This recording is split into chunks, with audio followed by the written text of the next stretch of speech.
ازيكم يا حبايب قلبي، عاملين ايه؟ يا رب تكونوا بخير. النهارده معانا ميزانيه للفطار وان شاء الله هتعجبكم جدا. انا عندي هنا ايه زي ما انتم شايفين كده، ده لانشون. اللانشون ده كيلو عامل 50 جنيه. احنا فاتحينه فاطرين منه، اللي هو ايه ده عامل 50. وعندي الجبنه دي انا بجيبها من بتاع التموين، العلبه دي ب7.5 زي ما انتم شايفين كده. انا بجيبها جايبه 4 ب30. بفتح العلبة على قدنا، ممكن ناكلها على مرة، ممكن ناكلها على مرتين 3 على حسب يعني. للفطار ولا العشاء جميلة جدا، واللانشون برضه هينفعكم فطار وعشاء. وعندنا هنا العسل ده، علبة العسل دي ب45 جنيه، جميل جدا. انا مطلعه الحاجة من التلاجة في ايه الجو حر، فده عامله 45. وعندي المربى دي عامله كام؟ 50 جنيه. العلبة كبيرة حلوة ما شاء الله، برضو واكلين منها وكده. فيعني الحاجات دي هتكفيك ان شاء الله ان شاء الله، يعني اكتر من 15 يوم وانتي مرتاحة. يعني لو اسرة كبيرة ممكن 10 ايام ان شاء الله.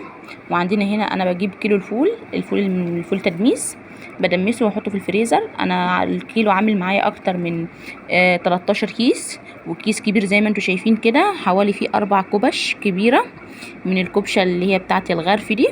بحط في كل كيس 4 كوبش، عشان ايه؟ بعمله في اليوم، ممكن يقعد معايا يومين في التلاجة تحت خلاص، بدل ما كل يوم اطلع كيس.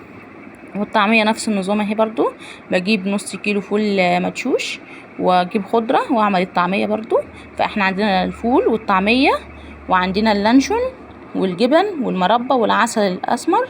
ودي ايه ميزانيه الفطار. لو عايزين تجيبوا بيض بقى هاتوا، لو ما فيش بقى ميزانيه ما تسمحش للبيض، ممكن انتوا تبدلوا حاجه مكان حاجه. ممكن الناس اللي مش بتاكل لانشون ممكن تجيب بدل اللانشون بيض. لو مش بتاكلوا العسل ممكن بال45 بتاعه العسل دي تجيبوا بيض.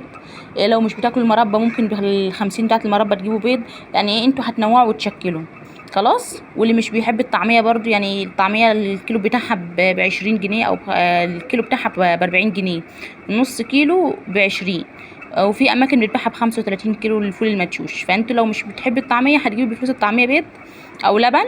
لو مش بتحبي الفول برضو هتجيبي مكانهم ايه؟ بيض او لبن خلاص. وده كان ميزانيه النهارده للفطار، وحبيت اشارككم يعني الفكره اللي عايز يمشي عليها، اللي بتحتار في الفطار كل يوم ومش عارفه تعمل ايه. انت بتجيبي كيلو فول مدشوش وكيلو فول سليم اللي هو بتاع التدميس، بتدمسي كيلو الفول بيعمل معاكي كذا كيس، اكتر من 12 كيس، بتحطيهم في الفريزر، وكل ما تعوزي بتطلعي كيس وتعملي. والطعميه نفس النظام. وعندك هنا بقى الايه الحاجات اللي هي بتاعه السندوتشات السريعه دي، اللانشون والجبنه والعسل والايه والمربى خلاص. ويا رب الفيديو يكون عجبكم، ولو عجبكم ما تنسونيش في اللايك والاشتراك.